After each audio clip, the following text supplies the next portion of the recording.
Esta conferencia comenzará a grabarse. Buenas tardes con todos los presentes. Daremos inicio a la continuación del primer ciclo de conferencias en geociencias con el tema Extensión Geología del Ecuador. El día de hoy tenemos como ponente al doctor Cristian Vallejo y el tema Avances en el conocimiento de la geología del Ecuador. El doctor Vallejo obtuvo su título de ingeniero geólogo en la Escuela Politécnica Nacional, un doctorado en geología en el Instituto Federal Suizo de Tecnología ETH Zurich y postdoctorado en la Universidad de Aberdeen, Escocia, en Reino Unido. Trabaja en proyectos de modelamiento geológico en Argentina, México, Francia y es jefe de proyecto de Salazar Resources y parte del equipo de descubrimiento del BMS El Domo. Participa también como geólogo de exploración en Perú y es consultor en empresas operadoras y de servicios petroleros en proyectos de modelamiento geológico de reservorios en Ecuador, Colombia y Guatemala. Además es miembro del AAPG y de la Sociedad Geológica Americana, GSA, y autor de varios artículos científicos internacionales sobre la geología del Ecuador y los Andes del norte de Sudamérica. Actualmente es profesor activo de la Escuela Politécnica Nacional. Muchas gracias, doctor. Ahora le voy a dar el rol de presentador.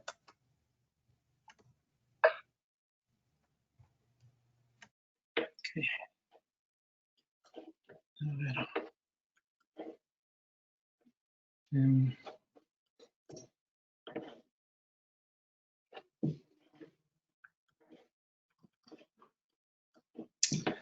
A ver.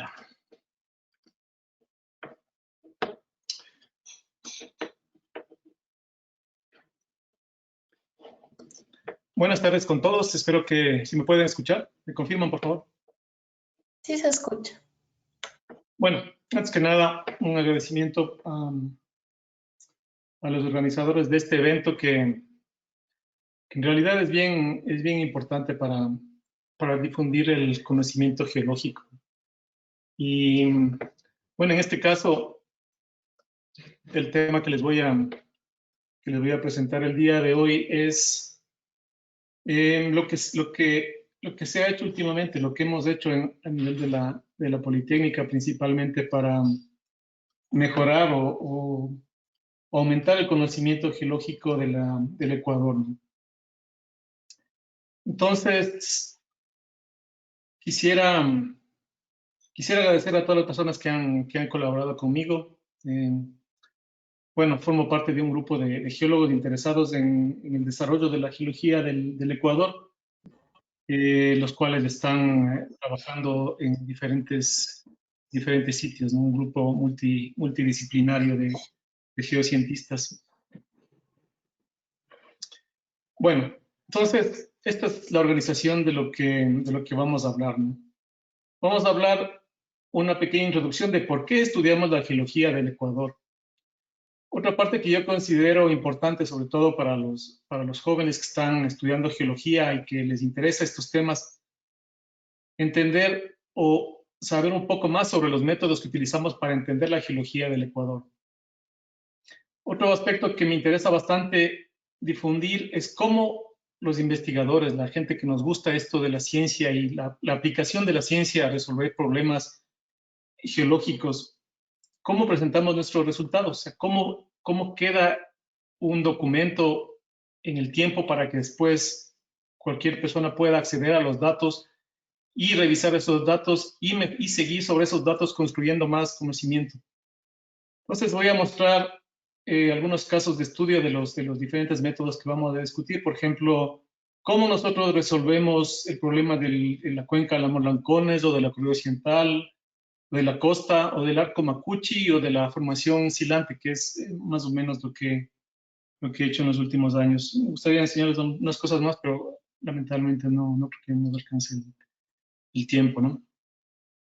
Entonces, lo que ustedes ven aquí es un mosaico de varias imágenes en las cuales quiero representar diferentes cosas que estudiamos los geólogos, ¿no? Por ejemplo, ¿por qué es importante entender la geología del Ecuador? Es importante desde el punto de vista económico, ¿no es cierto? ¿Por qué?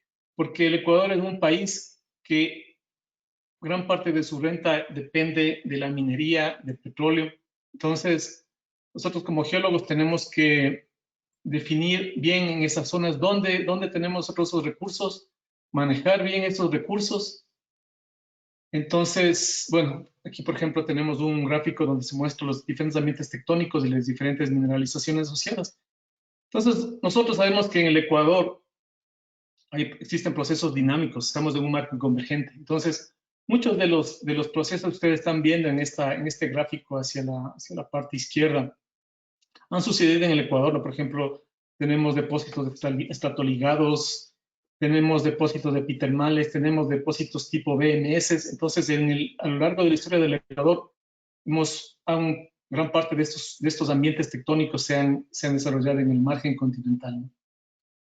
O, por ejemplo, a nosotros nos interesa también entender la distribución del petróleo, ¿no es cierto? Vivimos básicamente del petróleo, es el principal producto de exportación. Entonces, los geólogos lo que hacemos es buscar petróleo y una vez que encontramos ese petróleo, extraerle de la manera más efectiva, ¿no es cierto? Entonces, para eso tenemos, por ejemplo, tiene una aplicación bien importante la sedimentología, la estratigrafía, o por ejemplo en minería, la petrología ígnea, la litogeoquímica, diferentes disciplinas dentro de la geología, ¿no? O por ejemplo, para obras de ingeniería civil, también necesitamos tener buenos mapas, entender bien la geología, saber dónde estamos construyendo las obras que cuestan tantos miles de millones. Por ejemplo, aquí es lo que estoy mostrando está sucediendo en el río Coca, ¿no? O también entender los procesos volcánicos, ¿sí? Pues también estudiamos en la geología del Ecuador.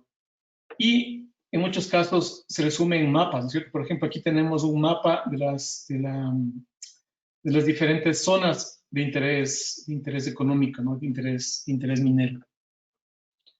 Entonces, la geología del Ecuador es un tema bastante amplio, ¿no? Tiene aplicaciones desde el punto de vista científico, ¿no? Pero, como les decía, lo que se ha avanzado más es posiblemente en proyectos de exploración minera, exploración petrolera. Nosotros sabemos bastante más en ese tipo de proyectos, ¿no? Pero como ven aquí, yo he listado diferentes métodos, ¿no? Estratigrafía, sedimentología, geoquímica, petrografía, análisis de proveniencia, dataciones radiométricas, termocronología, bioestratigrafía, sismoestratigrafía, geología estructural, paleomagnetismo, entre las principales que, bueno, son las que yo en algún punto he utilizado, ¿no? Y que en los trabajos actuales los modelos geológicos que se proponen se fundamentan no en una sola disciplina, ¿no? Sino son estudios completos de alguna manera, porque incluyen varias ramas de la geología. Entonces, eso es lo que yo personalmente creo que de la universidad deberíamos al menos conocer algunos de estos métodos, ¿no? No vamos a ser expertos en estos temas, pero sí yo esperaría que de la universidad salgan geólogos que tengan una visión amplia de lo que se puede hacer con la geología, ¿no? Por ejemplo, algo que es, desde mi punto de vista, básico del conocimiento de un geólogo son conceptos de estratigrafía y sedimentología. ¿Por qué les digo esto? Porque en el Ecuador, nosotros en superficie tenemos al menos un 70% de rocas sedimentarias. Ustedes, por ejemplo, ¿cómo estudiamos nosotros la geología del Ecuador? Estudiamos en cuencas sedimentarias. Por ejemplo, si ustedes se van al oriente, es un apilamiento de sedimentos desde más antes que el Paleozoico, ¿no es cierto? O se van a la costa, igual sedimentos, o se van a la cuenca de Cuenca, o se van a la cuenca de Alamor-Lancones. Entonces, desde mi punto de vista, es básico entender los conceptos de estratigrafía, sedimentología, ¿sí? Porque muchas veces los geólogos vamos al campo y lo que queremos es mapear litologías y mapear fallas, pero no es tanto así. Y en los ejemplos que les voy a mostrar de la geología del Ecuador les voy a explicar por qué es importante este tema de la estratigrafía y la sedimentología, ¿no? Ya sea que ustedes estén trabajando en proyectos de exploración minera o proyectos de exploración petrolera o en mapeo geológico para entender la evolución de una zona en particular, ¿no? Entonces, a esto me refiero, ¿no? Ustedes están en una cuenca sedimentaria, ustedes están haciendo un mapa, ¿sí? Las unidades mapeables no necesariamente son únicamente una sola litología. Ustedes pueden ver aquí, tengo una unidad litológica, ¿no es cierto?, que está aquí pintada en amarillo. Pero esta unidad litológica no es que incluye una sola litología, esta unidad mapeable, perdón, no es que incluye una sola litología, sino que incluye varias litologías, ¿no? Otra cosa importante es que estas litologías, los cambios que ustedes ven en vertical, también suceden en horizontal. Entonces, eso, por ejemplo, es un criterio básico para el desarrollo de los campos de petróleo en el oriente. Porque muchas veces pensamos que, por ejemplo, la formación Hollín se extiende en toda la cuenca oriente, ¿no es cierto? O que la arenisca M1, o que la arenisca basal Tena forma capas con unas distancias ilimitadas. No sucede así. En la naturaleza existen cambios laterales de los tipos de sedimentos, ¿no?, que depende del ambiente de depósito. Eso se resume bastante bien en una ley básica de la estratigrafía que se llama la ley de Walton. Esta ley de Walton nos dice que las sucesiones que nosotros vemos en vertical, estos cambios de la sucesión en vertical, puede ser una columna estratigráfica, ¿no es cierto?, también ocurren en horizontal. Entonces, eso tiene implicaciones en la industria del petróleo, ¿no? El caso típico es la formación Hollín. Ustedes ven aquí la formación Hollín que, bueno, cuando ustedes buscan en algunos mapas, ven que la descripción de la formación Hollín es de areniscas cuarzosas, pero no es así. La formación Hollín es una formación que incluye, tal como se le conoce en la cuenca oriente, ¿no? Los que hemos trabajado en la cuenca oriente le conocemos bastante bien a la formación Hollín y sabemos que existe dos miembros dentro de la formación Hollín, el miembro Hollín inferior y el miembro Hollín superior. Y tenemos arenas en las dos partes. En el miembro Hollín inferior tenemos unas arenas métricas con estratificación cruzada, súper limpias, muy buenas porosidades y permeabilidades, ¿no? Mientras que en el miembro Hollín superior, que son las fotos que ustedes están viendo aquí, tenemos también arenas, pero no son las mismas arenas que tenemos en el miembro Hollín inferior, son diferentes lo que los geólogos llamamos litofacies en términos de estratigrafía y sedimentología, ¿no? Y esto también tiene su aplicación en la caracterización de reservorios, por ejemplo, ¿sí? Por ejemplo, la permeabilidad de los reservorios en el Hollín superior es muy diferente de la permeabilidad que tenemos en el miembro Hollín inferior, ¿sí? Aquí en el Hollín superior tenemos discontinuidades, tenemos un montón de lodos. Y, por ejemplo, cuando no conocemos que el Hollín, toda la formación Hollín tiene varias intercalaciones de lodo, podemos confundir eso incluso con la formación Napo, ¿no? Porque a veces tenemos una visión muy simplista de que la formación Hollín son areniscas de cuarzo y que la formación Napo son lodos y calizas. No es así. Y he visto yo en algunos casos que muchos geólogos han cometido errores cuando están mapeando la formación Hollín, ¿no? O sea, el miembro Hollín superior, que es poco conocido realmente el miembro Hollín superior. Para los que no conocen esta parte de los petróleos y mapean la formación Hollín. Me puse específicamente la formación Hollín porque también esta formación Hollín, aparte de que tiene petróleo, al parecer también está relacionado a unos tipos especiales de depósitos, ¿no? De depósitos minerales estratoligados. Entonces, entender esta formación Hollín es clave, ¿no? La estratigrafía. Porque si nosotros tenemos claro cómo funciona la estratigrafía de la formación Hollín, podemos hacer mejores modelos de reservorios de petróleo, calcular mejor las reservas, entender mejor los volúmenes de petróleo, ¿no?, cuando estamos hablando de los campos de petróleo. Entonces, tanto para el mapeo como para la caracterización de reservorios es bien importante tener en claro la estratigrafía, ¿no? Y les repito, las unidades mapeables no es una sola litología, ¿no? Son varias litologías. Pero, por ejemplo, todas estas fases que nosotros vemos del Hollín superior y del Hollín inferior se pueden representar en modelos, ¿eh?, como vamos a ver. Entonces, aquí tenemos la formación Hollín. Este es el miembro Hollín inferior y esta es la formación Chapiza, ¿no? Entonces, ¿cómo nosotros le visualizamos a la formación Hollín inferior? Para eso utilizamos algo que se llama análogos actuales. Entonces, por ejemplo, es un sistema de ríos trenzados, ¿sí?, que las características sedimentológicas de la formación Hollín nos indican que esto es lo que corresponde a la formación Hollín inferior, ¿no? Un sistema de ríos trenzados. Y otra cosa adicional es que por ejemplo, nuestro conocimiento, si tenemos un buen conocimiento de sedimentología, nosotros podemos incluso deducir cuáles son los procesos que dan lugar a esta formación de ríos trenzados y hablar algo sobre el paleoambiente de la formación hollín. O sea, para tener ríos trenzados necesitamos una fuente alta de sedimentos, o sea, montañas que se están levantando al mismo tiempo que se está depositando la formación hollín. Eso nos habla algo sobre la tectónica de la formación hollín inferior, ¿no? Un sitio, un sistema montañoso que está levantando rápido, aporta un montón de sedimentos y esos sedimentos se distribuyen en la cuenca, ¿no? Esto, por ejemplo, es la formación hollín superior, ¿sí? Entonces, fíjense en ahí esto es tomado de pozos de petróleo, ¿no? Yo he tenido la suerte de ver la formación hollín en Colombia y en Ecuador y es bien coherente la historia, ¿no? Básicamente es una transición.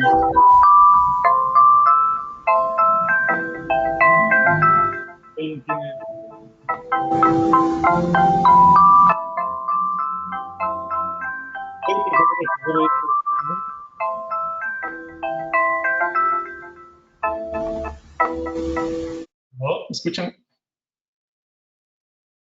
¿Aló? Una disculpa, Ahorita sí. doctor. Silenciamos. Sí, que sí se escucha. Ya, bueno, Sí se escucha. entonces, Rogamos, por favor. ya.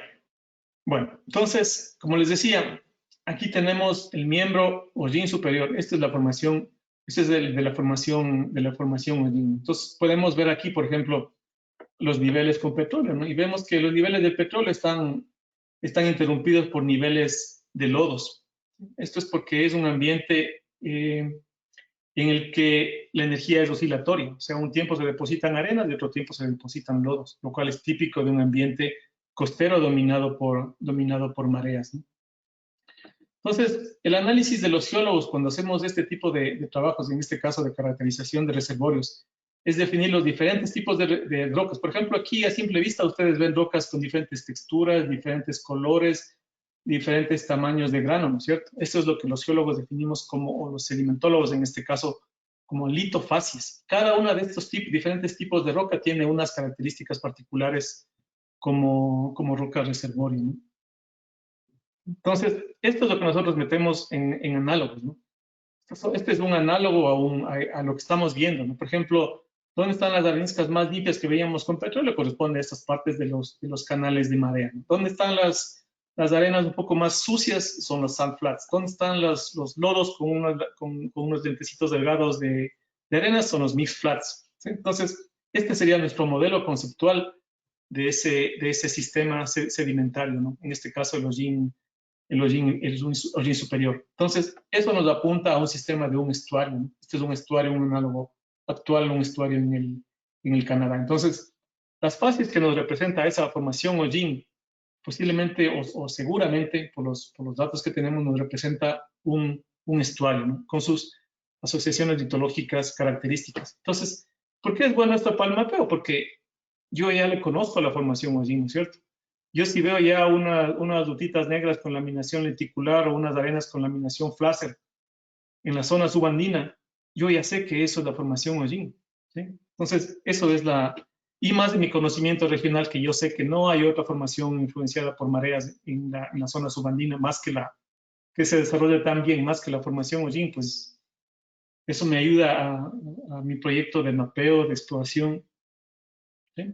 Pero es básico tener esto que les mostré acá, ¿no es cierto? Una columna estratigráfica, ¿sí? Un buen entendimiento de los diferentes tipos de roca, ¿no? O sea, les repito, la estratigrafía es la base de cualquier trabajo geológico, ¿no? O sea, todo lo que vayamos la estratigrafía nos dice qué es lo que vamos a mapear, ¿no es cierto? Si no tenemos claro qué es lo que vamos a mapear, pues va a ser muy difícil hacer el trabajo, ¿no? Otra cosa que usamos para entender la geología del Ecuador es la geoquímica, ¿sí?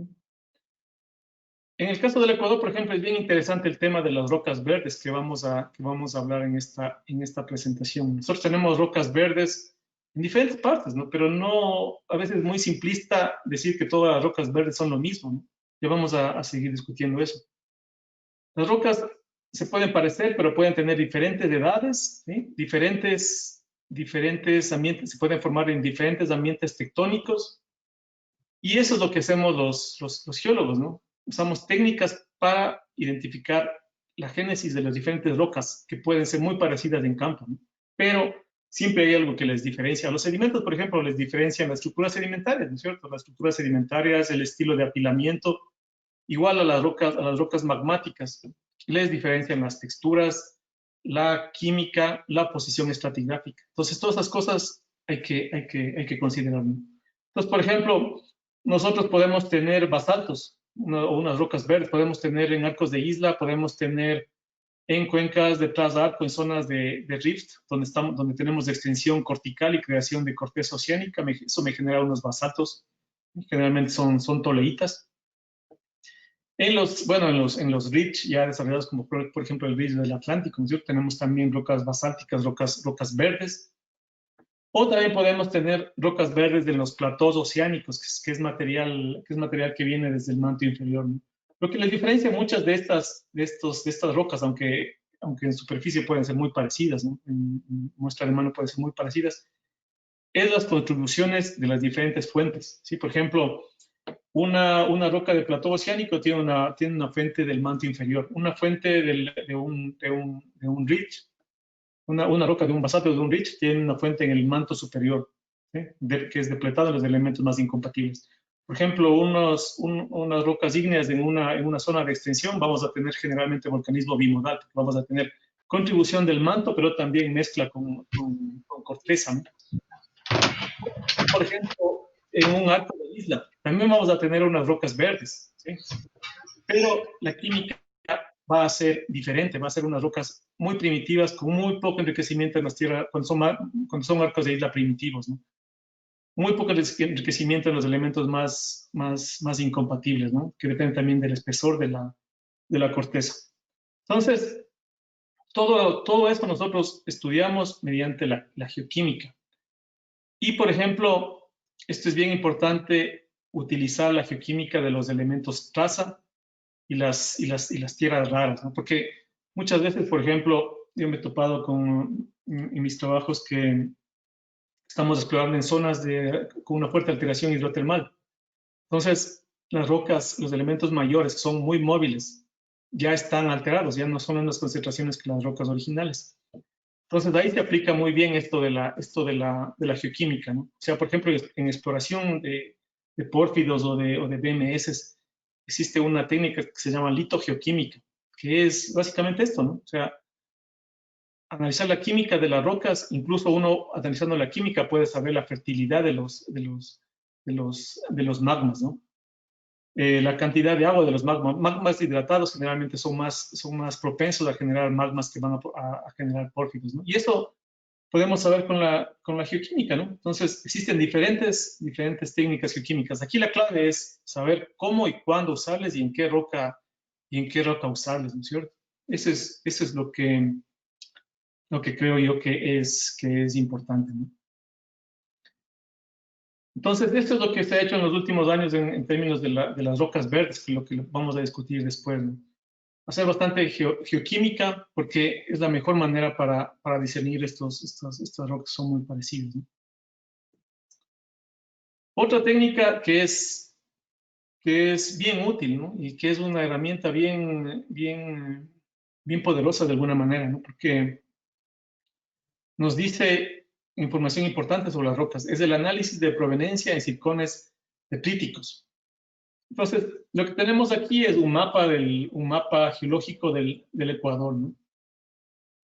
Entonces, aquí tenemos varios tipos de rocas expuestas, ¿no? Por ejemplo, si ustedes van desde Baño hacia el Puyo, ustedes atraviesan, o desde Papayacta, ¿no? Atraviesan la formación, la unidad de Tres Lagunas, Agoyán. Por ejemplo, si ya se van un poco más abajo, ya llegando hacia la zona de Mera, le cortan el granito de Aritagua, ¿no es cierto? Entonces, ¿qué quiere decir esto? Que los ríos que bajan hacia el oriente, ¿sí?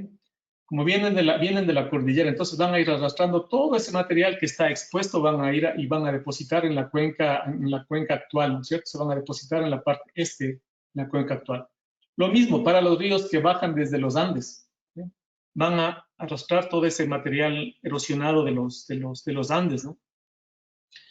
Entonces, esto nosotros podemos extrapolar a las rocas del pasado, ¿sí? Pero es importante que entendamos este proceso en el que ocurre en el presente, ¿no? Por ejemplo, estos son circones detríticos de unos sedimentos del grupo Angamarca. Entonces, aquí, por ejemplo, aquí pueden ver diferentes morfologías, ¿no? Por ejemplo, aquí ven unos circones medios violáceos, redondeados, que son, bueno, son circones viejos. No sé por qué yo daté estos circones, ¿no? Estos circones son viejos, qué sé yo, tendrán unos 500 millones de años, 1000 millones de años. Pero también, si se fijan, hay unos circones subedrales, ¿no es cierto? ¿Sí? Que ya no son tan rosados, ¿no? Estos circones son mucho más jóvenes. Estos circones tendrán unos 40 a 50 millones de años, ¿no? Entonces, estos circones se depositaron en el tiempo que se estaba depositando en la formación Angamarca, que sabemos es Eoceno, ¿no es cierto? Por datos bioestratigráficos. Entonces, regresando a esta imagen que tenemos a la derecha, nosotros el año pasado hicimos un estudio que bueno, se publicó también a finales del año pasado, ¿no? En el que recogimos muestras de ríos actuales, ¿sí? Entonces, recogimos muestras de ríos actuales en la vertiente este de los Andes y en la vertiente oeste de los Andes, ¿no? Y aquí pueden ver lo que yo les estaba comentando, ¿no? Muchos de los ríos que bajan hacia el oriente recogen este material, ¿no? La erosión de este material. Entonces, aquí, por ejemplo, podemos ver bien claro las edades de 200 millones de circones con edades de 200 millones de años, 250 millones de años. Esos son el granito de Tres Lagunas, ¿no es cierto? El granito triásico. O también hay unas poblaciones bien importantes de 150 millones de años, ¿no? Por ejemplo, en el río Quijos, ¿no? Entonces, ¿esto qué es? Esto es la erosión del arco jurásico, ¿sí? Del arco de Abitagua, ¿no? Del arco, perdón, Misaguallí, con las fases intrusivas de Abitagua que ya están expuestas. También tenemos, por ejemplo, unos picos en más o menos 40, 50 millones de años. Es el volcanismo del Eoceno, ¿no? Que también recientemente descubrimos unas intrusiones eocénicas en la Cordillera Real. Hay un arco en el Eoceno también en la Cordillera Real, ¿no? Y también hay unas edades jóvenes que seguramente ya representan el volcanismo ya actual, ¿no? Lo mismo para la costa, ¿no? Vemos cómo los detritos están derivados hacia la costa. Incluyen rocas de 250 millones de años, 150 millones de años. Y fíjense aquí, hay un montón de circones bien jóvenes, ¿no? Que es el arco actual. Muchos de estos circones son edades más jóvenes que los 30 millones de años, ¿no? Está erosionando básicamente todo este volcanismo de Saraguro, San Juan del Lacha, Tarqui, todas estas rocas más jóvenes, ¿no?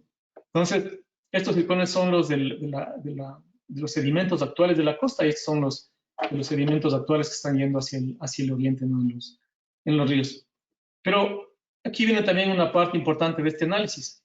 Ojo que hacia la parte intraoceánica, o sea, por ejemplo, aquí podemos tener, este sería el Carnegie Reef que actualmente se está parcialmente subduciendo en la zona de subducción, ¿no? Aquí no tenemos, aquí el material que está siendo erosionado del continente no llega hacia acá, ¿no? Entonces aquí, por definición, nosotros no vamos a tener material derivado del continente, ¿no? Porque el material que se deriva del continente viene hacia la fosa y es reciclado hacia la zona de subducción, ¿no? O sea, el material del continente no se cruza la fosa, ¿no?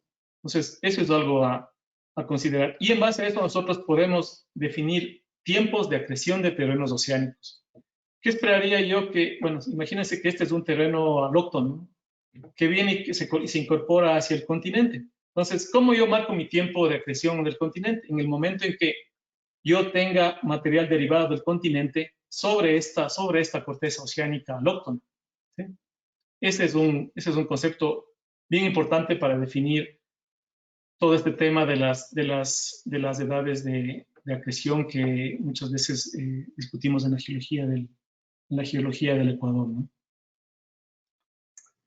Aquí lo que tenemos es la representación de estas edades detríticas en sedimentos antiguos, ¿no? Por ejemplo, es un trabajo que también hicimos el año pasado con una chica en la Universidad de Texas, ¿no? Gabriela Gutiérrez, ingeniera de la Politécnica. Todos estos datos que les estoy mostrando son publicaciones, ¿no? Que ustedes los que les interese pueden recurrir a esto, ¿no? Son datos, ¿no? Entonces, aquí, por ejemplo, tenemos ¿Cuál es la distribución de edades detríticas para diferentes formaciones de las cuales sabemos su edad de depositación? Por ejemplo, el hollín sabemos que es Cretácico temprano, ¿no? Fíjense, en el hollín recibe material derivado de los Andes, pero también recibe material derivado del cratón, ¿no? Estas edades viejas generalmente son consideradas como cratónicas, ¿no? O, por ejemplo, la formación Napo. La formación Napo, el principal aporte es del cratón. ¿Por qué? Porque en el tiempo de la formación Napo los ríos venían desde el este hacia el oeste, ¿no? En cambio, para la formación Hollín, los ríos, de lo que yo estoy estudiando y estoy haciendo un trabajo al respecto, la formación Hollín viene del sur, ¿no? Viene del Perú con un input de los Andes y también del cratón. Mientras que la formación Napo es otra configuración de la cuenca oriente, ¿no? Básicamente los ríos vienen de este a oeste. Y si nos fijamos en la formación Tena, otra vez comienzan a aparecer la fuente occidental, ¿no? Entonces aquí, viendo esto, ya nos podemos imaginar cambios en la configuración tectónica de los Andes, ¿no? Cambios incluso en el drenaje regional, ¿no? Y lo mismo que le estoy mostrando aquí se ve también en Colombia, ¿no? Entonces, todas estas son las rocas del terciario, ¿no? La formación Tihuyacu, Chalcana, y aquí básicamente lo que vemos son fuentes andinas, ¿no? Es lo que todos conocemos. Todos estos abanicos aluviales, principalmente de Tihuyacu, Chalcana, Arajuno, son ya derivados del levantamiento de los Andes, ¿no? Pero en rocas antiguas hay una parte que es bien importante.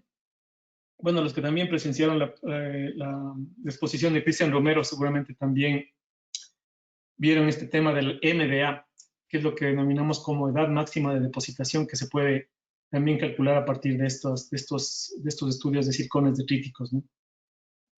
Entonces, aquí lo que tenemos es, por ejemplo, cuál es la MDA de la formación Arajuno, ¿sí?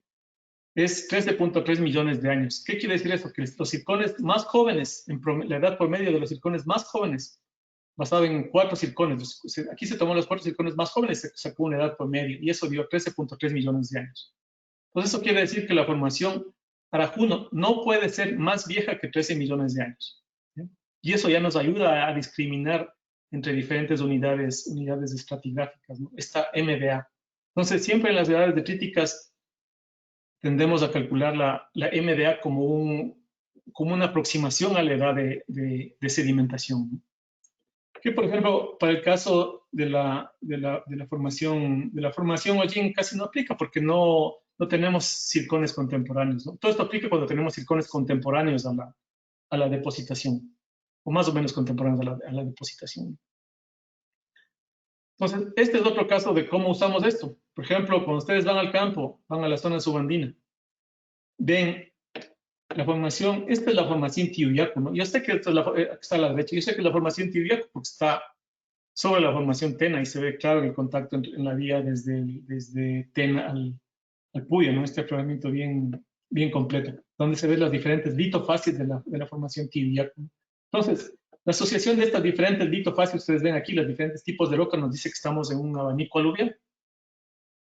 Y sabemos que la formación Tihuyacu, por su posición estratigráfica, es del Paleoceno, posiblemente hasta parte del Eoceno, ¿no? Pero en esta misma zona nosotros tenemos estos otros rocas muy parecidas, ¿no? Hay unas litofases, unas fases conglomeráticas, unas areniscas con estratificación cruzada. Es el mismo ambiente de depósito, un abanico aluvial, ¿sí? Pero si yo estoy mapeando, muchas veces lo que encuentro son bloques tectónicos. Muchas veces es raro encontrar, o sea, tengo que tener mucha suerte a veces para encontrar relaciones estratigráficas, ¿no? Entonces, alguna vez estaba haciendo un trabajo aquí, mapeando, y tiene este problema, ¿no? Que yo vi estas rocas que eran idénticas a Tihuyacu, pero yo no estaba seguro si era Tihuyacu. Entonces, ¿qué hice? Cogí, daté estas rocas y me salió una edad máxima de depositación de 31 millones de años. Entonces, ¿qué quiere decir esto? Que estas rocas no pueden ser Tihuyacu, porque como decía, Tihuyacu es Paleoceno a Eoceno, ¿no es cierto? Esto es más bien la formación Chambira, ¿eh? Entonces, esa es una aplicación bien directa de todo esto, ¿no? Entonces, otra cosa que quería hablar en esta presentación es, bueno, yo puedo usar todos estos métodos, y eso en la geología del Ecuador generalmente está representado en un documento, ¿no es cierto? En un paper, ¿sí? Entonces, sobre todo para los estudiantes, ¿cómo funciona esto de los papers, ¿no? ¿Qué es un paper? Un paper es un documento en el que se presenta los datos y la interpretación del autor, ¿no? Entonces, cualquier persona que quiera hacer un comentario sobre ese trabajo tiene que recurrir al paper, leer, evaluar. Y esto es un documento que tiene un valor científico, ¿no? Por ejemplo, no sé, actualmente está de moda con esto del coronavirus, ¿no? Lo de las vacunas. Cada avance en las vacunas, si ustedes se han fijado, está publicado, ¿no? En unas revistas relevantes, ¿no? que tienen un factor de impacto alto. Entonces, quería hacer una corta presentación de este tema que me parece importante, ¿no? Sobre todo los que estudiamos la geología del Ecuador, que tenemos que tener un criterio de qué es lo que leemos, ¿no es cierto? Una de las primeras cosas que cuando llegué a la ETH a hacer mi doctorado, lo primerito que me mostraron es la base de datos, ¿no? La base de datos que se llama GeoRef o Scopus. Entonces, si yo quiero mejorar mi conocimiento, imagínense que ustedes están comenzando un proyecto de exploración minera o de exploración petrolera o un trabajo simplemente de investigación científica. Es importante que ustedes puedan acudir bien a las fuentes de información, ¿sí? Entonces, lo mejor son los artículos con revisión de pares. Entonces, ¿cómo es este método? O sea, ustedes hacen un estudio más o menos parecido a lo que, integrando todas las técnicas que les estaba mostrando, escriben un artículo, no es fácil, hay que revisar un montón de información existente, hay que analizar, hay que hacer bastante trabajo de campo, hay que procesar un montón de muestras, dependiendo del tipo de trabajo que se haga, y se construye un manuscrito, un documento, ¿no? Por ejemplo, yo les cuento de mi experiencia. He escrito varios artículos en lo que he hecho tanto en academia como en la industria, ¿no? Entonces, lo que se hace es, se escribe el tema. Por ejemplo, por ejemplo, cuando trabajé en el domo, escribí un artículo sobre el depósito del domo. Entonces, yo escribí eso y envié a una revista que se llama Mineralium Deposita, ¿no es cierto? Ahí el editor es una persona, es una autoridad en el tema de geología económica, ¿no es cierto? Entonces, él lo que hace es pega una revisada inicial. Si él ve que no tiene la calidad científica necesaria, que los argumentos no son suficientes, que los datos no son suficientes, que las interpretaciones están erróneas, pues él lo que hace es desechar ese trabajo.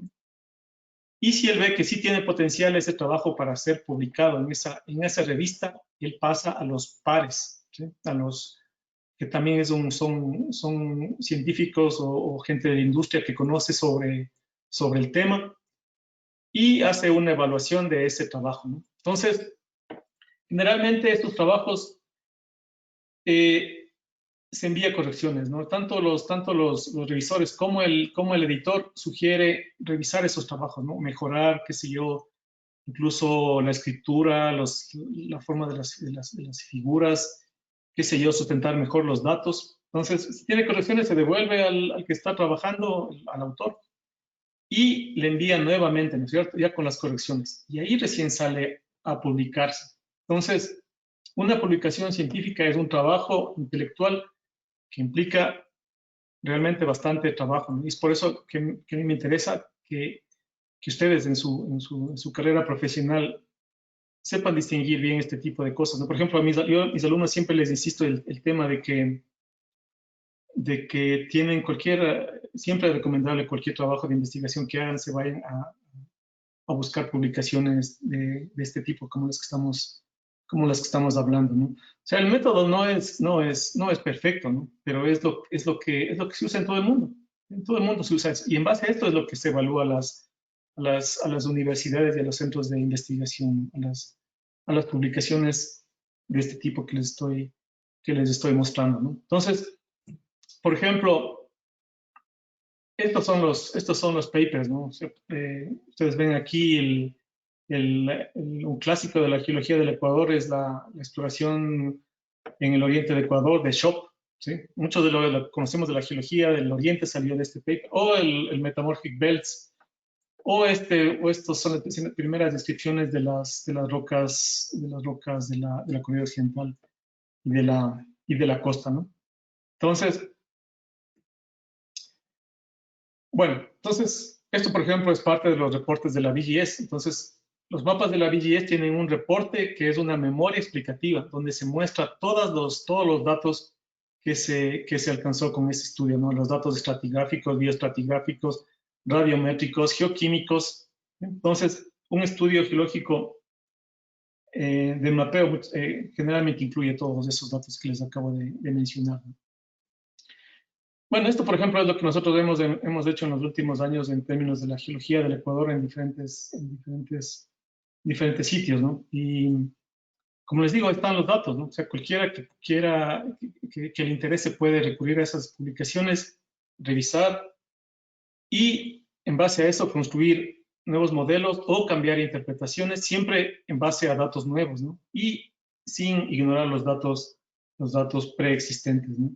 Pero yo considero que esto de las publicaciones es bien importante porque muchas veces nos quedamos en teorías o tenemos un montón de datos que no tenemos muchas veces tiempo para publicar, pero para que esto sea un material de consulta tiene que ser publicado, ¿no? Al menos eso es como le vemos desde la universidad desde el punto de vista académico, ¿no? Pero como les digo, también tiene sus implicaciones en la industria, ¿no? Porque estas publicaciones son las principales guías para, por ejemplo, empresas mineras que están viniendo acá al Ecuador o empresas petroleras que están viniendo al Ecuador. La información más confiable es de este tipo de información, ¿no?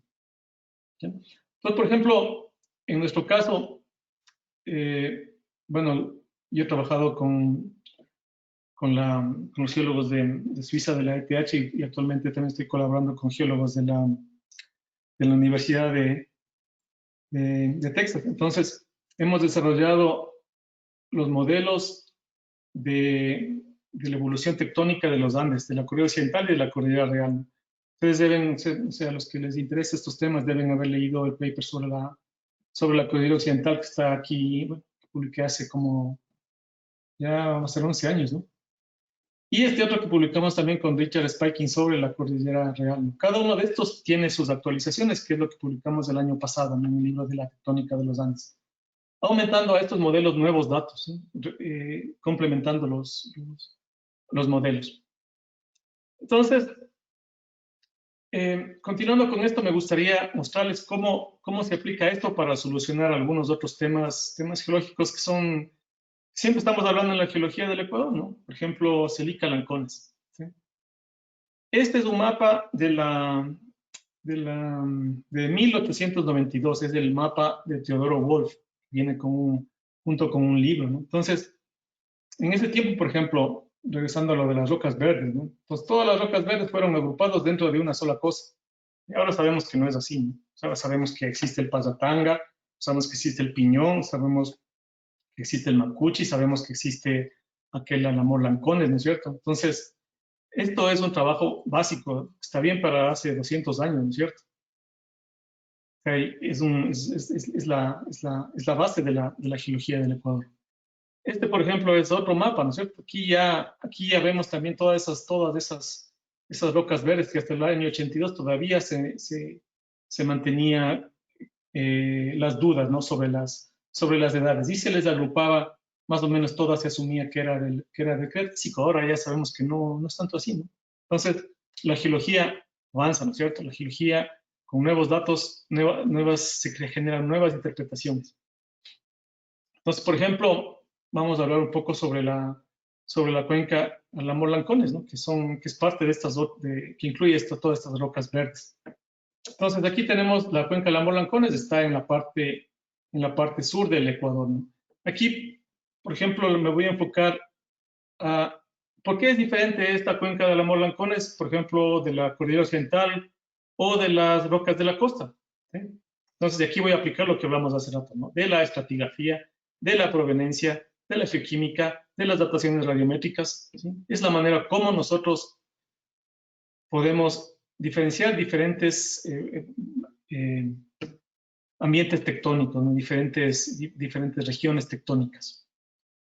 Entonces, aquí lo que vemos en la cuenca de Alamor Lancones son las rocas verdes, ¿cierto? Las rocas verdes de estas que estamos hablando son principalmente de la formación Celica, que está aquí expuesta cerca de la localidad de la ciudad de Celica, ¿no? ¿sí? Aquí tenemos unas intrusiones datadas más o menos de 111 millones de años del batolito de Tangula. Entonces, si esta edad está bien, es potasio argón, siempre queda la duda porque es potasio argón. Ahora lo que más usamos es uranio plomo y argón. Entonces, nosotros podemos decir que esta unidad silica es más vieja que los 111 millones de años, ¿no es cierto? Entonces, esta es la sección occidental de la cuenca Lamor-Lancones, y esta es la sección, perdón, la sección oriental de la cuenca Lamor-Lancones, y la sección occidental de la cuenca Lamor-Lancones, ¿no? Aquí también hay una cuestión bien interesante. ¿Dónde están las rocas más viejas, las rocas sedimentarias más viejas? Están en el flanco occidental de la cuenca, ¿no? En el borde occidental de la cuenca están las rocas más viejas, ¿sí? Y el relleno, al parecer, se va aumentando en espesor hacia el centro de esta cuenca, ¿no? Ojo que esta cuenca continúa hacia el Perú, ¿no? Entonces, tenemos una zona básicamente volcánica, volcanoclástica, ocupada por la formación silica, que se vuelve más siliciclástica hacia el este, ¿no? Con el grupo Zapotillo, que son sedimentos un poco más jóvenes, todos los que estamos viendo aquí, ¿no? El grupo Zapotillo, ¿sí? Entonces, esta es la estratigrafía, en base a un estudio que hicimos el año pasado y que también está publicado. Tenemos la sección oriental, que es básicamente la sección de Río Playas. Tenemos la sección occidental, que es la sección esta que estamos hablando de la zona de Zapotillo, ¿no? Entonces, como vemos aquí, esto es en el Perú. Ellos aseveran que debajo del basamento de estas rocas son rocas metamórficas del macizo de Olmos, ¿no? Mientras que en la sección de Río Playas, en la parte esta de la sección oriental del Ecuador, no se ve, o al menos yo no he visto el basamento que está debajo de la formación silica, ¿no? Eso no está expuesto. Pero en todo caso, tenemos esta formación silica que se desarrolla durante lo que hablamos hace rato, ¿no? Es básicamente albiano, ¿no? Y cortado por estas intrusiones. Mientras que para la sección occidental, como les decía, se ven las rocas más viejas, ¿no? Aquí hay unas rocas que se llama bosque de piedra y rocas basales, que sacamos unas edades máximas de depositación más o menos de 120 millones de años, ¿no? O sea, estos de aquí, estas rocas del bosque de piedra, es justamente donde está el bosque de piedra, ¿no? Son los contemporáneos con la formación Hollín del Oriente, ¿no? Y es bien interesante porque incluso litológicamente tienen su similitud con la formación Hollín, ¿no? Y aquí también se ve la transición que yo les mostraba hace rato en la formación Hollín, ¿no? Se ve la transición del albiano, que se ve en gran parte de los Andes del norte, ¿no? Que va hacia la formación Puyango, ¿no? Luego ya viene todo el relleno del grupo Zapotillo, que es, en cambio, el grupo Zapotillo es contemporáneo con la formación Napo. Ustedes ven ahí hay un montón de unos postes que se llaman inoceramos, ¿eh? Que son típicos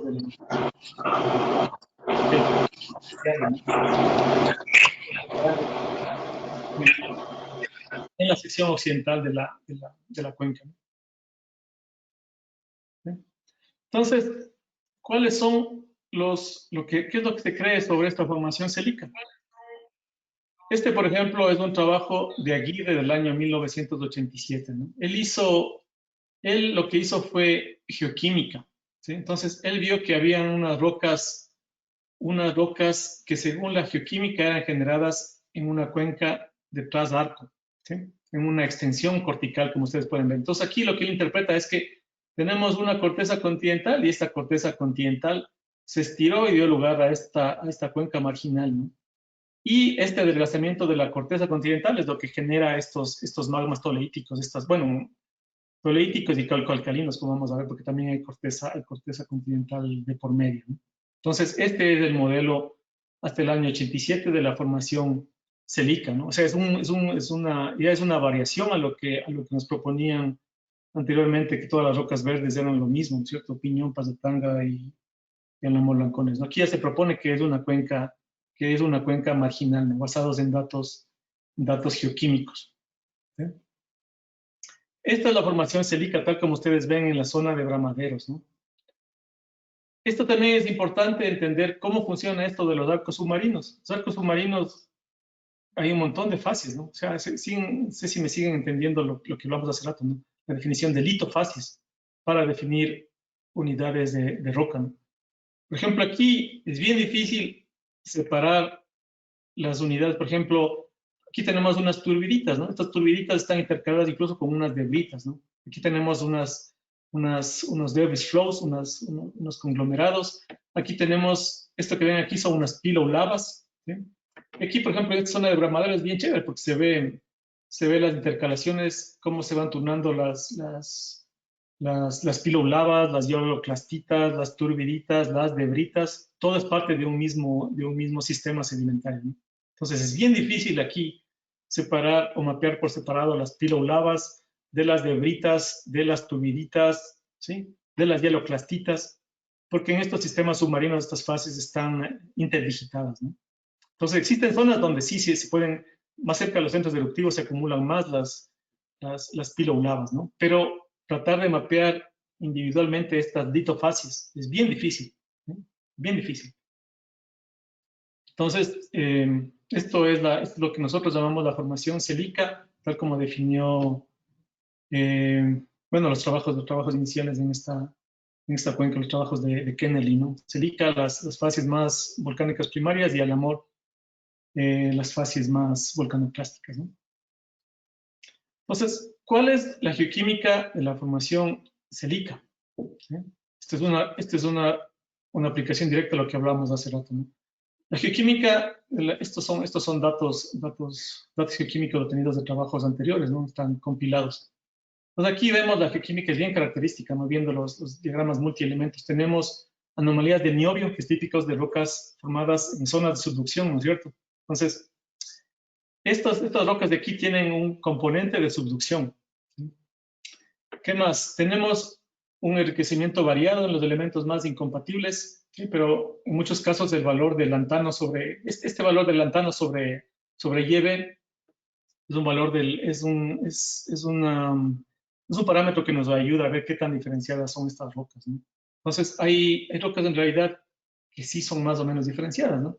Y eso también se ve, o sea, perdón, hay rocas bien primitivas que en lantano Yebe más o menos 1, pero también hay rocas bien evolucionadas, ¿no? Menos primitivas, que tienen el lantano sobre Yebe mucho mayor a 1. Eso también se ve bastante bien en los elementos, bloqueando los diagramas de discriminación en base a los elementos más inmóviles, ¿no? Que hay una variedad de rocas, ¿no?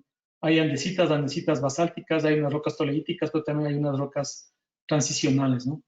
Esto para las muestras colectadas en el Ecuador. Y cuando comparamos, por ejemplo, con la geoquímica de la formación Piñón, es otra cosa, es completamente diferente, ¿no? Ustedes pueden ver aquí los mismos tipos de diagramas, los diagramas de tipo Spider, multielementos y de tierras raras, ¿no? Estos de aquí son los de tierras raras. Fíjense en el lantano sobre Yebe, es 1, ¿no? No se ve aquí, no se ve esta pendiente que ven ustedes aquí en el celica, ¿no? Aquí son planos los espectros, ¿no? No tenemos anomalía de niobio, entonces el piñón no tiene nada que ver con la formación celica, ¿no? Es otra unidad de rocas, ¿no? Entonces, la geoquímica de la formación Piñón más bien se parece a las rocas del plató del Caribe, ¿no? Como ya se definió hace casi 20 años por un paper de Reynaud del año 1999, ¿no? Y luego se continuó con el trabajo de Leonard Lucieux en el año 2007, donde también se sustentó este tema de que el Piñón es parte del plató Caribe, al igual que el bloque Paz-de-Tanga, ¿no? Entonces, esta es una aplicación de lo que estamos hablando, ¿no? Bueno, y ustedes me dirán, bueno, pero ¿por qué nos interesa a los geólogos entender estas cosas? Hay que ser, porque siempre hay que ser prácticos, ¿no es cierto? A nosotros nos interesa esto, ¿por qué? Porque en la formación celica tenemos depósitos de tipo BMS. Entonces, tener bien mapeado esto es importante porque nos da más prospectividad para dónde estamos explorando, ¿no es cierto? Si yo digo que Piñón es celica, yo tendría la posibilidad de ir a buscar BMS en Piñón, ¿no es cierto? Pero con los datos actuales no se puede soportar esa interpretación, ¿no es cierto? Entonces, esa es la importancia del conocimiento geológico, de aplicar bien las técnicas, de utilizar todos los datos disponibles, ¿no? Entonces, esta es la visión regional es un trabajo en el Perú, ¿no? Entonces, todas estas rocas verdes, estamos hablando de la formación celica, entran hacia el Perú, ¿no? Y aquí tenemos Tambo Grande, que es donde he puesto sulfuros masivos gigantes, ¿no? Bueno, la comunidad se opuso a que se explote. Entonces, otra cosa importante es que la geología no respeta los límites de los países, ¿no es cierto? Entonces, siempre hay que entender el contexto. Entonces, nosotros tenemos todo el margen occidental bueno, esta parte del margen occidental del Perú, tenemos depósitos de BMS y tenemos el arco Casma. ¿Sí? Entonces, ¿cuál es la interpretación? Que el arco Casma entró en extensión en el Cretácico inferior, no en el Albiano, ¿sí? Y que toda esta parte que tenemos del sur del Ecuador, incluso hacia la región de Lima, tuvimos esa extensión, ¿no? Y la creación que promovió también la creación de sulfuros masivos, ¿no? Sulfuros masivos generalmente se asocia a volcanismo bimodal y ambientes extensivos, ¿no? Entonces, eso es lo que sabemos, ¿no? O sea, la geología del sur del Ecuador, de toda esta cuenca del Amur Lancones, se relaciona más con la geología del Perú, ¿no? Estos son datos ya en el centro del Perú, el grupo Casma, ¿no? Igual BMS, ambientes extensivos, ustedes pueden ver aquí la formación de los sulfuros masivos, ¿no? Son procesos regionales de extinción. Entonces, este es el modelo que se propone para la cuenca del Amur Lancones, ¿no?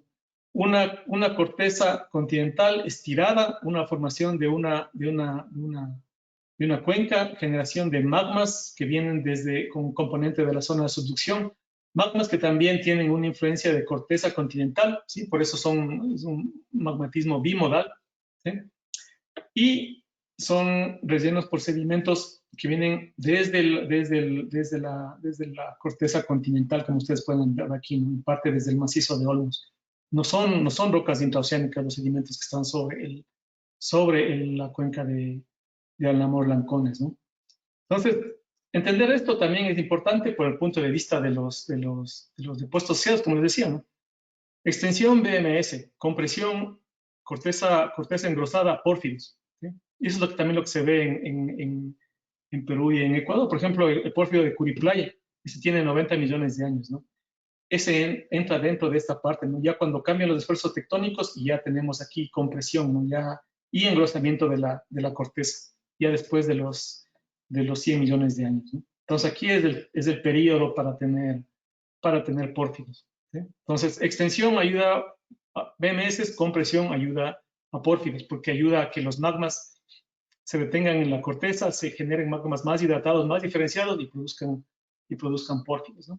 Entonces, esto es lo que hablábamos hace rato, ¿no? Muchas de las empresas lo que les interesa es conocer la evolución tectónica de los márgenes convergentes, ¿no? Para enfocar mejor su exploración.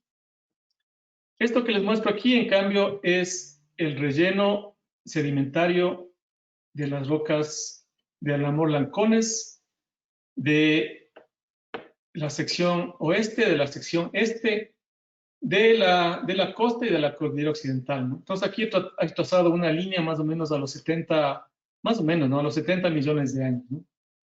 ¿Sí? Entonces, nosotros vemos que en la costa y en la cordillera occidental, bueno, en la formación Yunguilla esto no le pare mucho asunto porque esto es parte del margen continental, ¿no? Entonces, tanto en la costa como en la cordillera occidental, las rocas más viejas que el Campaniano tienen una fuente netamente volcánica, ¿sí? Hay un montón de piroxenos, principalmente piroxenos y epidotas, ¿no? Que son básicamente la erosión de rocas basálticas submarinas, ¿no? ¿Sí? Y esto va a lo que les hablaba hace rato, ¿no? Esto es un ambiente intraoceánico, ¿no? La costa en todo este tiempo estuvo en un ambiente intraoceánico, ¿sí? Durante gran parte del Campaniano, Maastrichtiano, Santoniano. Y ahora sabemos que el Piñón es más viejo que 95 millones de años, ¿sí? Entonces, pero esto estuvo en el medio del océano, que por eso no tiene material derivado del continente, ¿no? Mientras que si vamos al relleno de la cuenca del Amur Lancones, los sedimentos que están directamente sobre el Celica, ¿sí? Son estos que están aquí, ¿no? Se ve bastante bien en la sección de Río Playas. esos sedimentos tienen material derivado de los Andes, ¿no? Tienen minerales metamórficos, ¿sí? Y también tienen unos cuantos circones detríticos con edades de 1.600 millones de años, 1.700 millones de años, ¿no? Que son los circones típicos del margen continental. Es decir, mientras en la cuenca del Amur Lancón nosotros teníamos ya en el Cretácico superior más o menos 87, 72 millones de años, teníamos material derivado del continente, ¿cierto? Estaba pegado al continente, según lo que vimos el modelo anterior, ¿no es cierto? En el bloque Piñón nosotros teníamos únicamente material asociado a un volcanismo submarino, ¿no? Estaba todavía lejos de llegar al continente, ¿no? Entonces, ¿cómo también sabemos esto? Porque hemos datado todas estas unidades, ¿no? Con circones detríticos, ¿no? Entonces, estas unidades que yo les comentaba que son contemporáneas con el Napo, tienen más o menos 87 a 72 millones de años, ¿no? Entonces, mientras acá tenemos todo lo que es el callo, ¿no? El callo es intraoceánico. Acá tenemos unos sedimentos siliciclásticos, ya tienen cuarzo, tienen material derivado de los Andes, ¿no? Entonces, eso quiere decir que este bloque, esta cuenca de aquí, la cuenca que forma el bloque Piñón, es otra cuenca comparada con la cuenca de la Molancones, tanto su basamento como su relleno sedimentario, ¿no? Y otra cosa importante es que aquí tenemos un volcanismo contemporáneo, ¿no? En estas rocas que estamos nosotros viendo del grupo Zapotillo, la parte del turoniano al campaniano, ¿no? Teníamos un magmatismo contemporáneo. Posiblemente es un magmatismo de tipo continental, ¿no? Bueno, no sé cómo estamos de tiempo, Gaby. Sí, doctor, todavía tenemos unos minutos más. ¿Cuánto más o menos? Unos 10 minutos más. Bueno, entonces voy a tratar de esta última parte hacerlo un poco más rápido, ¿no? Entonces, otro tema que hemos hablado son sobre los modelos, ¿no? Las actualizaciones de los modelos, los nuevos datos, ¿no? Entonces, esta es la estratigrafía de la costa y esta es la estratigrafía de la corrida occidental, ¿no? Ahora sabemos que la formación Piñón es más vieja que 95 millones de años, ¿no? Existe un trabajo de un ingeniero en Guayaquil, el ingeniero Macías, que dató estas rocas, ¿no? Entonces, estas rocas como uranio y plomo, estas rocas están incluyendo al Piñón, ¿no? Entonces, ahora sabemos que estas rocas, el Piñón es más viejo que 95 millones de años, ¿no? En Pallattanga tenemos las edades de 88 millones de años, que posiblemente representa una parte más joven del plató, ¿no? Entonces, tanto Pallattanga como el Piñón son rocas de plató oceánicas. Entonces, hasta finales del Cretácico tenemos este ambiente intraoceánico, ¿no?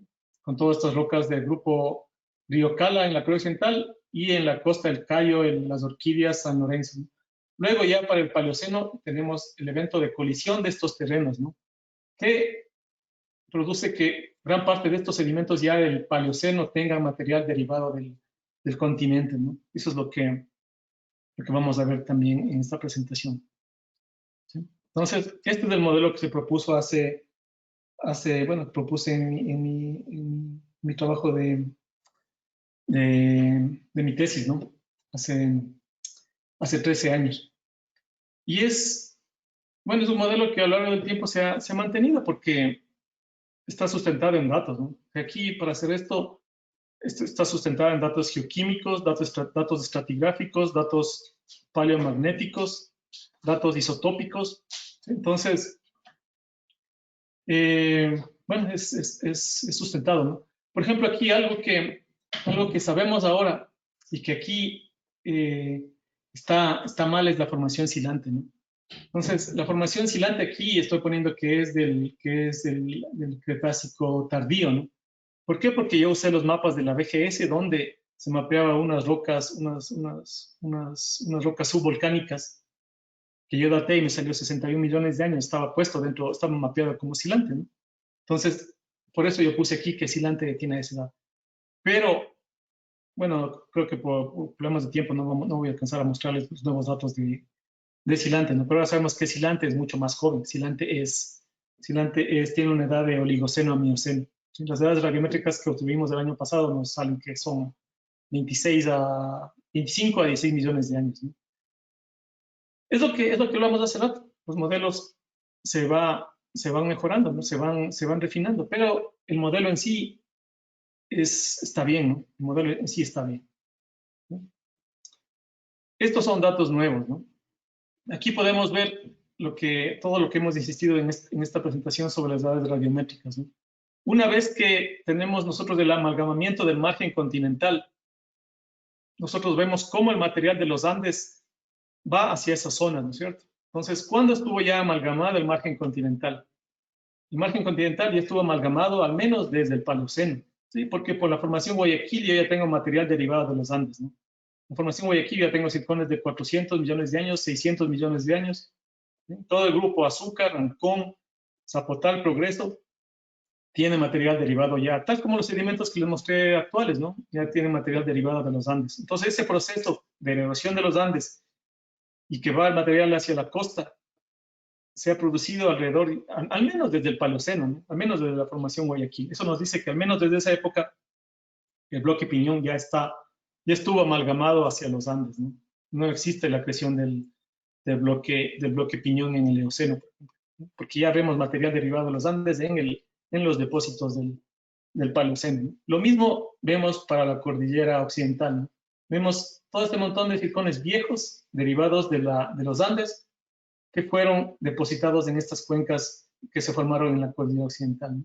Y aquí también hay una cosa interesante, que siempre vemos un magmatismo contemporáneo con las edades obtenidas a través de métodos bioestratigráficos, ¿no? Si se fijan aquí, siempre tenemos una MDA que es contemporánea con las edades bioestratigráficas, ¿no? Eso quiere decir que al mismo tiempo que teníamos sedimentación, teníamos magmatismo, ¿sí? Entonces, ¿qué quiere decir eso? Teníamos un arco volcánico al lado. Ese es un proceso que se ve en todos los Andes, desde la Argentina hasta Colombia, ¿no? Es un magmatismo continuo desde el Paleoceno, ¿no?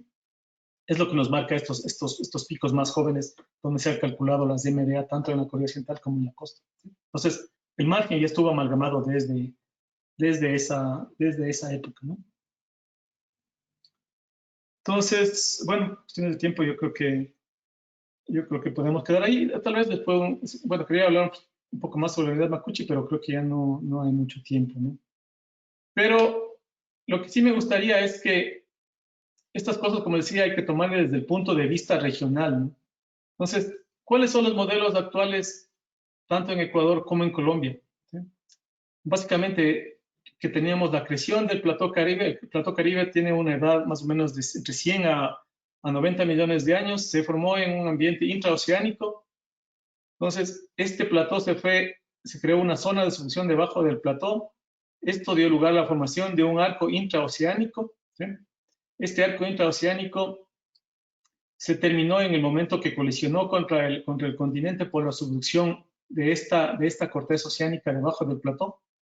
Aquí, por ejemplo, nosotros tenemos ahora evidencia que existió también posiblemente un arco volcánico debajo del margen continental, que estoy aquí poniendo con signos de interrogación. ¿Por qué? Porque hay intrusiones, hemos encontrado intrusiones de arcos del Cretácico, ¿no? Tanto en Colombia como en el Ecuador, ¿no? Entonces, como les decía hace rato, para el Paleoceno ya tenemos el margen completamente amalgamado, ¿no? Entonces se construyen estos arcos paleocénicos sobre estas rocas del plató, ¿no es cierto? Esto continúa también en el arco Macuchi, que es la corteza engrosada, ¿no? Por ejemplo, me hubiera gustado mostrar los datos isotópicos del Macuchi, ¿no? Donde se muestra que existen sedimentos derivados de la corteza, ¿no? Que se entran a la zona de subducción y aportan hacia componentes radiogénicos hacia los magmas, ¿no? Esa es otra evidencia de que el Macuchi todo el tiempo estuvo aquí, ¿no? El Macuchi no vino de otro lado. Pero como les digo, todo esto está publicado, los que les interese pueden leer, ¿no? Ya para el Oligoceno tenemos que estos arcos pasan de ser arcos subacuosos a arcos continentales, ¿no? Ya tenemos el arco Saraguro, San Juan de Lachas, y tenemos un engrosamiento también ya de la corteza, ¿no? Y aquí es el tiempo para los pórfidos, ¿no? Entonces, este es el modelo que manejamos en Ecuador. Y en base a esto también se ha prolongado estos estudios a Colombia, ¿no? Y es más o menos básicamente lo mismo, ¿no? Ustedes ven aquí los modelos, ¿no? Es básicamente lo mismo que yo les acabo de mostrar. Es una publicación que recién salió hace unos meses, ¿no? Entonces aquí tenemos el plató del Caribe, la solución debajo del plató, la colisión, el establecimiento del nuevo margen de subducción, ¿no? Entonces, por ejemplo, en Colombia también existe el Macuchi, ¿no? Se llama el arco Timbiquí, ¿sí? Y también la química de este arco Timbiquí es muy parecida a lo que nosotros vimos en el Macuchi, ¿no? En el Macuchi se ve que que el Macuchi fue formado sobre una corteza engrosada de tipo oceánico, ¿no? Lo mismo se ve para este arco en Colombia, ¿no? Que tiene la misma edad, la misma geoquímica, ¿no? ¿Sí? Entonces, eso está aquí, ¿no? Entonces, aquí, por ejemplo, tenemos el Macuchi en Ecuador, Timbiquí en Colombia, que son básicamente lo mismo, la misma química, ¿sí?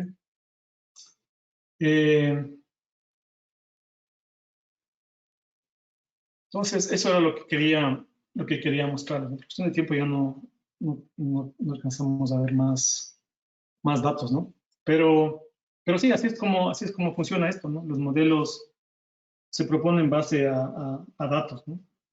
Y los modelos tienen que ir evolucionando con el tiempo, ¿no? Es la manera como funciona la ciencia. Bueno. Bueno, felicitaciones, doctor, por su excelente presentación. A continuación vamos a empezar con la ronda de preguntas. Tenemos una pregunta en la sección del chat de María Eugenia Hidalgo. Dice, buenas tardes, soy periodista y agradezco la posibilidad de participar. Mi pregunta es, ¿cómo es la cuestión de propiedad intelectual en caso de que la nueva información se obtiene en el marco de trabajo en un proyecto minero? ¿Los datos son del autor o del autor y de la minera? ¿Se establece en el contrato de trabajo del geólogo? Muchas gracias. Claro, o sea, si uno, por ejemplo, para publicar sus datos, uno tiene que pedir permiso al dueño de los datos, que es la empresa minera. Esos son los dueños de los datos. Entonces, uno tiene que tener la autorización de esa empresa para publicar los datos. Eso sucede en las empresas mineras o empresas petroleras. Uno tiene que, en muchos casos es un documento, ¿no? Que le firma la empresa. Por ejemplo, publiqué hace unos 2 años o 3 años un estudio que hice con Halliburton y con Petroamazonas. Petroamazonas eran los dueños de los datos. Entonces ellos me firmaron un documento en el que me permitían presentar esos datos en un artículo científico, ¿no? Bueno, a continuación, las personas que tengan preguntas pueden abrir sus micrófonos o escribirlas directamente en el chat.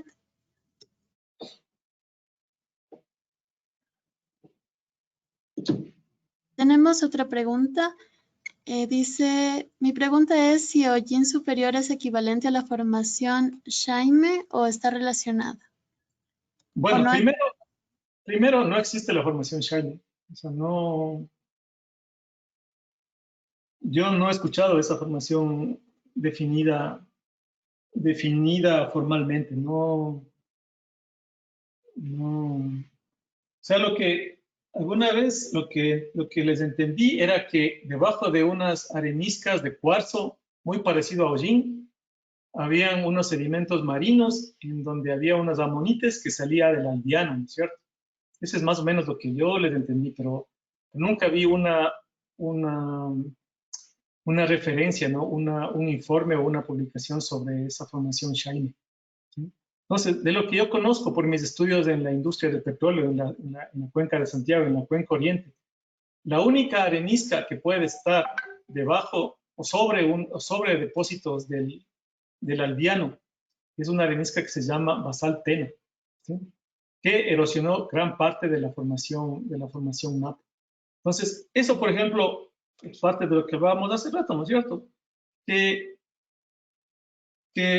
la estratigrafía de todas estas unidades incluye diferentes litologías, ¿no? Entonces, este problema que se generó para esta formación shiny se puede generar n veces si no tenemos claro cuál es la estratigrafía de la formación hollín, porque la formación hollín superior, la unidad, el miembro hollín superior, son intercalaciones de arenas y lodos, ¿sí? Arenas que pueden ser métricas, ¿no? Muy parecidas al hollín inferior, pero siempre están intercaladas con lodos. Entonces, si nosotros vemos localmente, podemos decir, esta es la formación, las arenas de hollín superior, llamarles hollín inferior, y si vemos unos lodos negros abajo, pensar que es algo pre-hollín, o incluso pensar que está sobre Napo. Entonces, yo les comento todas estas cosas porque yo he visto eso, ¿no?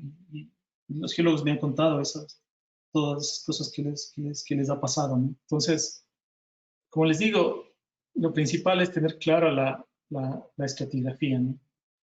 Y, por ejemplo, una clave para los que están trabajando en hollín, a los que les interesa hollín, son las estructuras sedimentarias, ¿no?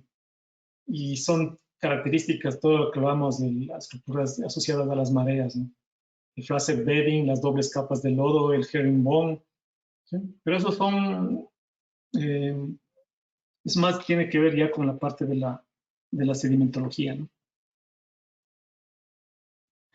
Bueno, tenemos otra pregunta de Santiago Santamaría. Excelente charla, Cristian. Mi consulta es, ¿cuál es el origen del plató acreditando? Varios trabajos apuntan al hotspot de Galápagos, pero hay otros que sugieren un origen más sureño. Se habla, por ejemplo, del terreno Gorgona en Colombia. Sí, bueno, en realidad ha habido un debate, ¿no? Pero, por ejemplo, nosotros en el proyecto que hicimos en la ETH, incluía paleomagnetismo, ¿no? Entonces ahí hicimos paleomagnetismo en las rocas, en el piñón y en todas las rocas que le sobreyacen, en el callo, en el calentura. Entonces lo que veíamos ahí es que las rocas de piñón cristalizaron o sea, con el paleomagnetismo uno puede identificar dos cosas, ¿no? Uno puede identificar más o menos la latitud a la cual cristalizó esos magmas y las posibles rotaciones que en esos bloques tectónicos, ¿no? Y lo que veíamos en mi piñón es que tenía una posición ecuatorial, ¿no? Más menos, calculamos es más o menos 5 grados con respecto al Ecuador, ¿no? Entonces esa es la latitud. Y todo eso apunta al Galápagos, al hotspot de Galápagos, ¿no? No sé si tengo por aquí.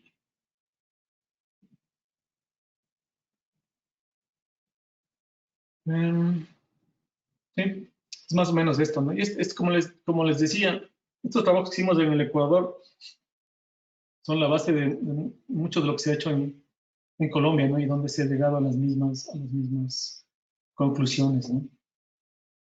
Entonces aquí, este es el plató del Caribe, ¿no?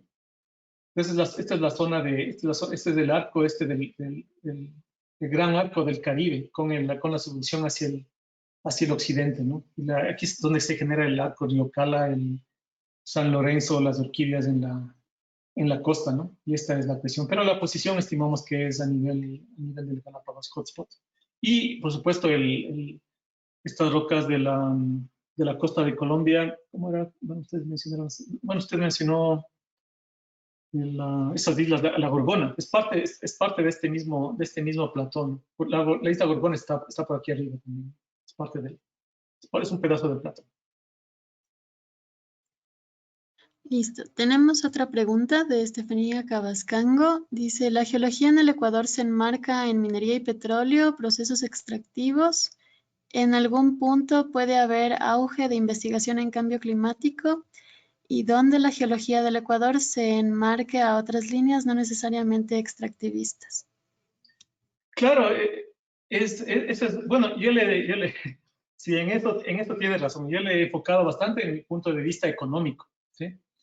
Pero la geología del Ecuador, bueno, pero en la introducción les hablé un poco sobre esos temas, ¿no?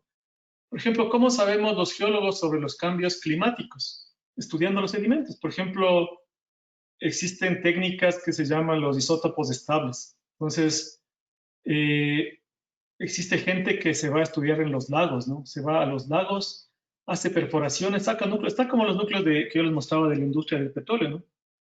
Y esos núcleos es un récord de la historia reciente de la Tierra, ¿no? Entonces uno puede hacer columnas y plotear datos, ¿no? Datos que representan algún parámetro. Por ejemplo, uno en los sedimentos lacustres, aparte de sacar los isótopos, puede también sacar pólenes y esporas. O sea, ¿qué nos hablan los pólenes y esporas? Sobre plantas, ¿no? Entonces, si uno tiene un récord a diferentes profundidades de los pólenes y las esporas, uno puede saber cómo fue la vegetación a diferentes niveles de tiempo, ¿no? Si uno data diferentes intervalos, uno puede tener un control de tiempo y de vegetación. O con los isótopos, por ejemplo, los isótopos de oxígeno, uno puede saber sobre la temperatura prevalente, ¿no? Entonces, por ejemplo, esas cosas falta todavía en el Ecuador, no se ha profundizado mucho en ese tipo de estudios, ¿no? Pero se puede hacer. Existen las técnicas para hacer eso.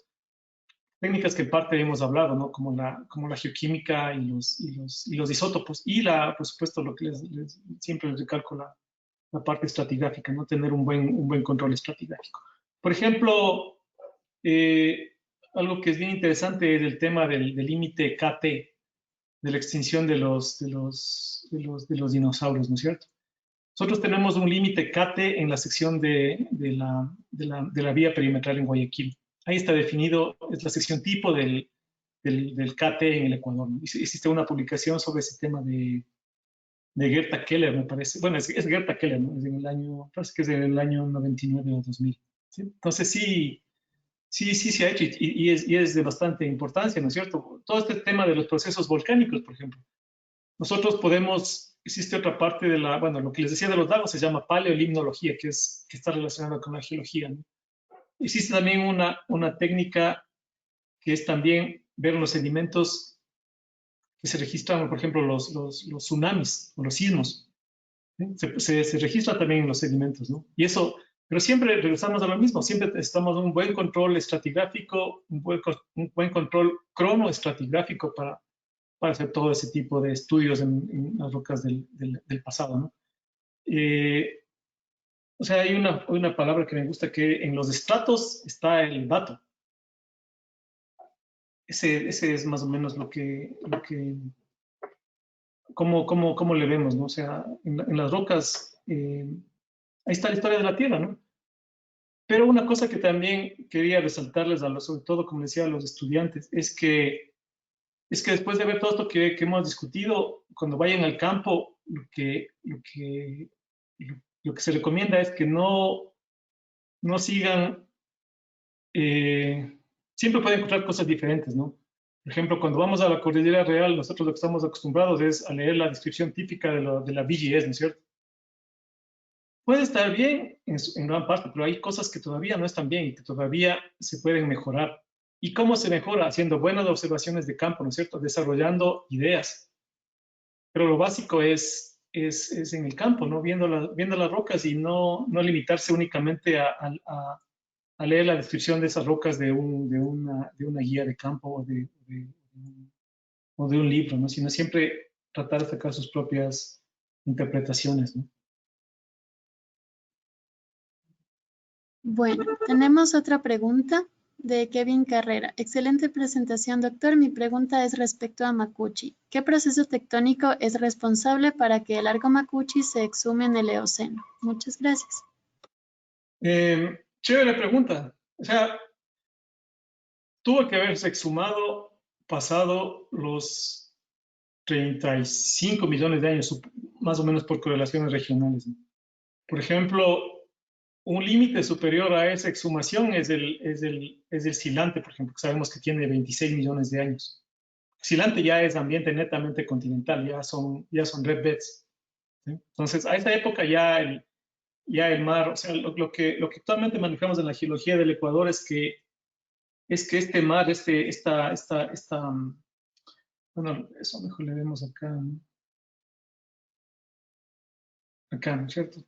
Entonces, lo que manejamos es que en la cordillera occidental, condiciones marinas existieron al menos hasta el Eoceno superior, ¿sí? Ya para el Oligoceno, por ejemplo, hay una formación al tope de la formación del grupo Angamarca, ¿no? Que se llama Rumicruz. Ahí ya tenemos red beds. Por ejemplo, cuando ustedes van para esa zona de ¿cómo se llama? Donde está el Quilotoa, la laguna de Quilotoa. Ahí le ven a esta formación Rumicruz. Ahí ya se ven depósitos ya de tipo continental, ¿no? Se ve depósitos fluviales, se ve capas rojas, pero todo esto es el tope del relleno del grupo Angamarca, ¿no? Entonces eso ya nos marca un cambio en la geodinámica, ¿no? Entonces aquí hay un proceso de levantamiento importante, ¿no? Ya desde Saraguro hacia arriba perdón, desde Rumicruz hacia arriba ya todo es continental, ¿no?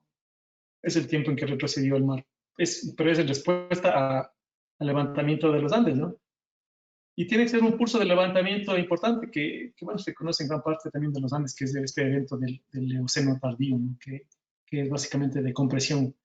En muchos casos, en la geología del Ecuador, si ustedes leen las publicaciones anteriores, ustedes leen que ese evento del Eoceno, evento tectónico, ¿no es cierto?, que está registrado también en las fases de fisión, se debe a la colisión del terreno macuchi, ¿no? Pero nosotros ahora sabemos que no es un evento que está limitado al Ecuador. Ustedes tienen ese evento de finales del Eoceno, tienen en gran parte de los Andes, ¿no? Es un evento regional, que seguramente se da porque tenemos un incremento en la velocidad de convergencia de la presión hacia el mar. Pero el cambio hacia ambiente continental en la cordillera occidental es hacia el Oligoceno, ¿no? Que coincide también con el cambio, con el aparecimiento de los depósitos de tipo pórfidos. Listo, no sé si tenemos alguna otra pregunta.